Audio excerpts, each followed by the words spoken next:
Alright, what's up everyone? Welcome back to another video of breaking down some basketball plays. And this video I want to talk about the Celtics. Their offensive rating has been crazy, 120, over 120, and probably the best in the history of the NBA. It obviously is a little bit biased. I think the top like 10, 15 teams are all of the past like 2-3 years, just because of the increase in 3-point shooting and all that. But yeah, the Celtics completely blitzed the Suns last night, and I wanted to take a look at how they did that. And besides basically Brown and Tatum going off, um, as they have been this season, averaging over 25 points a game, both of them. But yeah, let's see how they did it. First play is actually just ISO, basically. Grant Williams just is feeling it and decides to take the three. I think there's over 6 or 7 players shooting over 40% on threes this season, and that includes Grant Williams, Brogdon, Derek White, um, Marcus Smart, and even Al Horford. Is that right? No, not Marcus Smart. Sorry.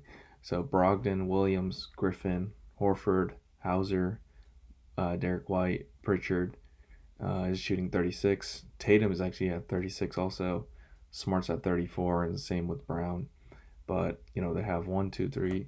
They have 6 players shooting over 40% from three, and Grant Williams is one of them, shooting almost 47%. So obviously that's super impressive. And they pretty much play with 5 shooters on the court almost all the time. Horford actually didn't even play this game, but Blake Griffin, like I said, is shooting over 40%, and the only non-shooter in the lineup, especially in this game, was Luke Cornett and Mark Smart, depending on how you look at it. Next play is just a handoff with Grant Williams. He sees a mismatch with Booker, decides to take him in the paint. Even Ayton's playing in a drop, and this is all their first half makes. Again, Grant Williams, I think he was actually perfect in this game, didn't miss a single shot.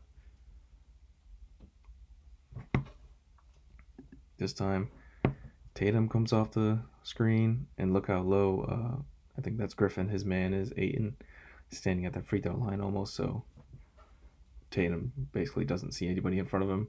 Bridges tries to go around the screen, and Tatum just pulls up for the three.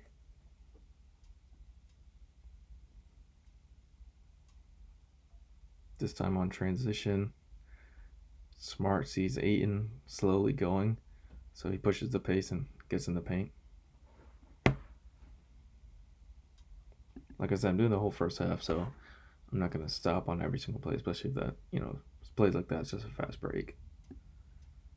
This time, Brown comes off the handoff, gets the screen from Griffin.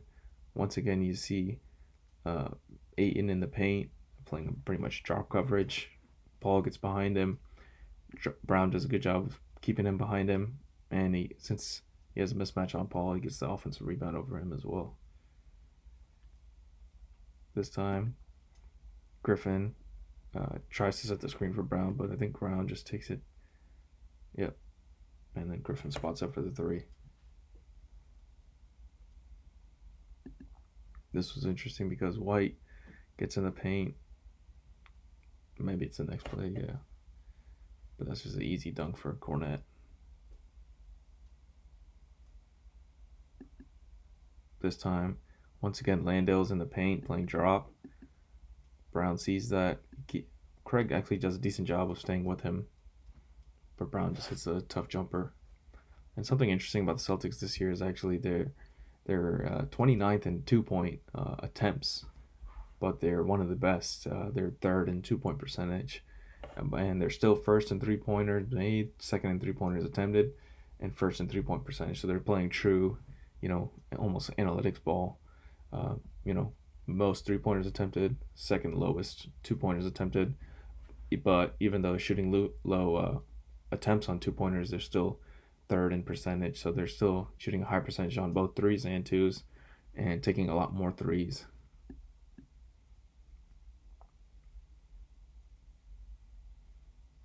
There's the offensive rebound, just good hustle by Cornett. And Brogdon obviously has been a big help for the Celtics this season. Coming off the bench, he's actually third, I think, in shot attempts for them, even though he comes off the bench. This time, Tatum has a mismatch on Booker. You actually see White screen for Brogdon because he doesn't even know that Tatum has already gone. But you also see Cornet on the weak side, almost setting like a hammer screen type of play that the Spurs used to run for Hauser on the weak side. So Landale, he's not even aware. Correct? I think that's Damian Lee. He's not even aware of Hauser on the weak side corner. But Tatum just takes the layup anyways. But you see how they're using screens on the perimeter to free up a lot of their 3-point shooters. This time they're just slow running back on defense, and Brogdon just takes a shot. He kind of uses White as a decoy with the behind the back dribble, and Booker is too slow to getting back in the play.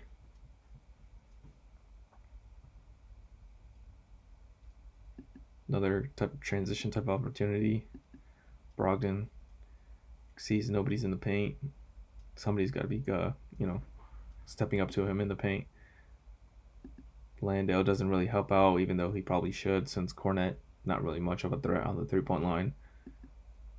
However, Brogdon just takes advantage of the situation.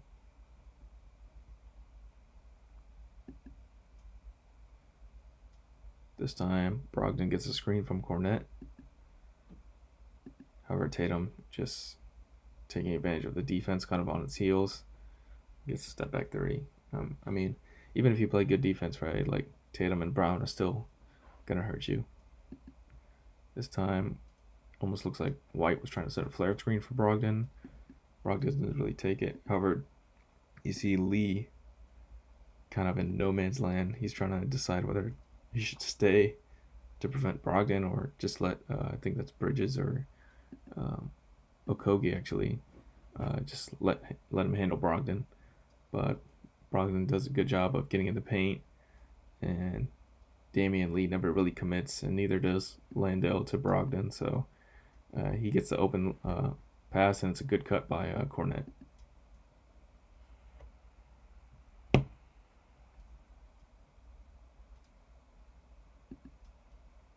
Another post up for Tatum, this time on Bridges, and even then you see Cornet setting up for the screen because he sees that Landale's all the way parked in the paint, so he knows that a flare screen for Derek White would be useful in this situation, just to put the defense, make them think a little bit. And you can see Landale pointing, but nobody's even there to cover Derek White, but Tatum just hits the jumper anyways. And you can see the way he's positioned, Tatum is on the screen. He looks right there. He looks on this side just to throw the defense off, not let them bring the double in that situation.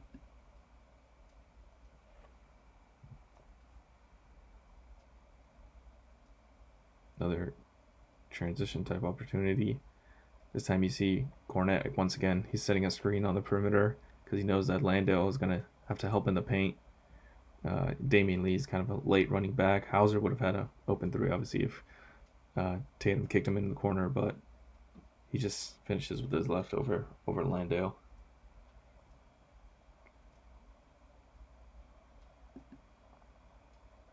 This time it's another kind of Tatum post up.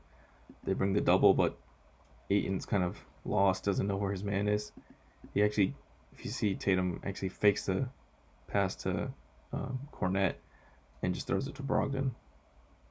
And then Brogdon is able to attack the scrambling defense. And he could even throw a lob to Cornet in this situation because Ayton doesn't really commit either. But I just want to see that Ayton tries to help, but he fakes the pass and then he throws it to Brogdon. Then you have 2-on-1 basically at the rim. This is just a good offensive rebound. It looks like Grant Williams is matched up against Shamet, so that's obviously an advantage for Grant Williams.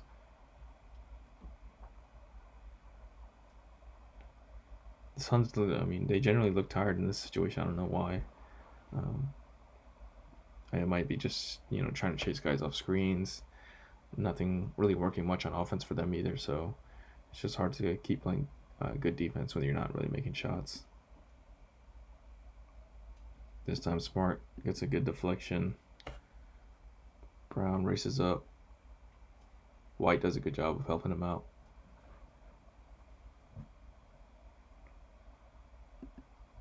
This time you see Derek White transition. Williams goes to the corner. Brown's in the corner. Floor is spaced out. Griffin is at the rim with only Paul basically in front of him. So Paul has to commit. Booker doesn't really know who he's, defending in this, who he's matched up with. And Grant Williams gets an open three in the corner. Can even take a dribble.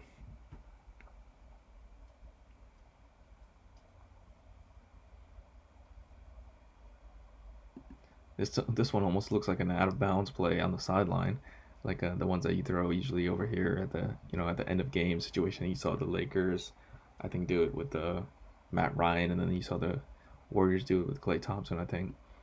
But just an out of bounds situation almost, where the guys are just running off screens. You see Derek White get open in the corner. Looks like there's a communication issue between Booker and Torrey Craig.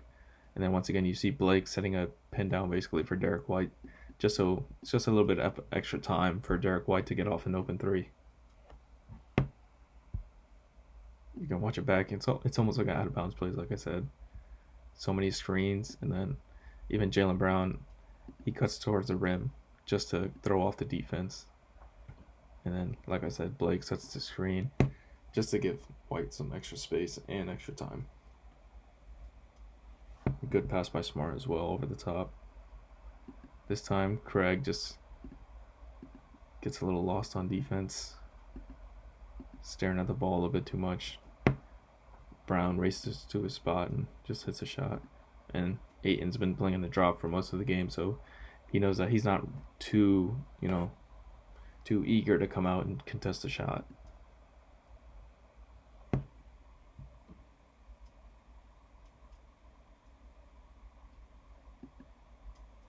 This time Jaylen Brown, he's kind of feeling it now in the first half.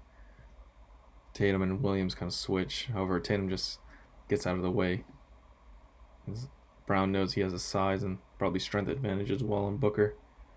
I think that was Booker's third foul as well, so they were definitely trying to attack him and get him out of the game.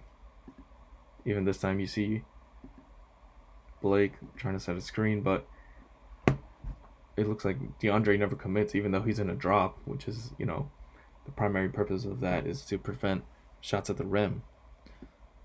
However, you see he never really commits.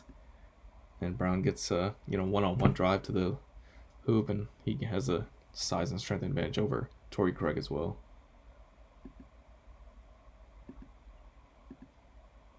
This time in transition, looks like Ayton is slow on getting back at defense, and Tatum's open in the corner. Paul has to make a decision.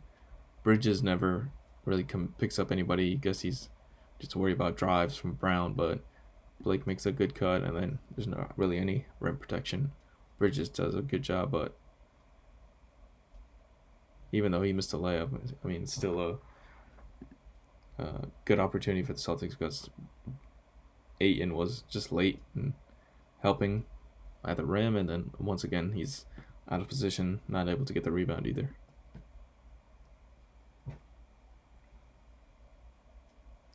Like I said, Brown's feeling it in the first half. He knows that Booker has 3 fouls.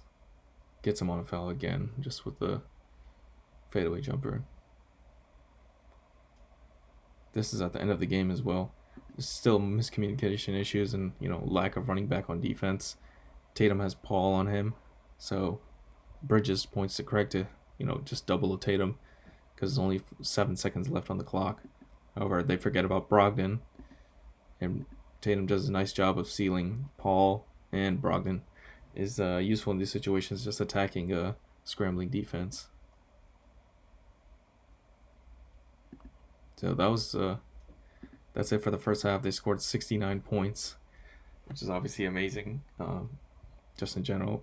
They were actually a little bit lower on their offensive rating in this game, only at 119, with their average at 120. But yeah, I mean, you see how dangerous they are with Tatum and Brown making tough shots, and then you see how useful they are with using Cornette and Griffin, and even Smart at setting screens, and then setting screens on the weak side as well, just for pin downs, um, getting some corner threes, open for shooters such as Derek White. So yeah, I mean the Celtics are a well-oiled machine right now.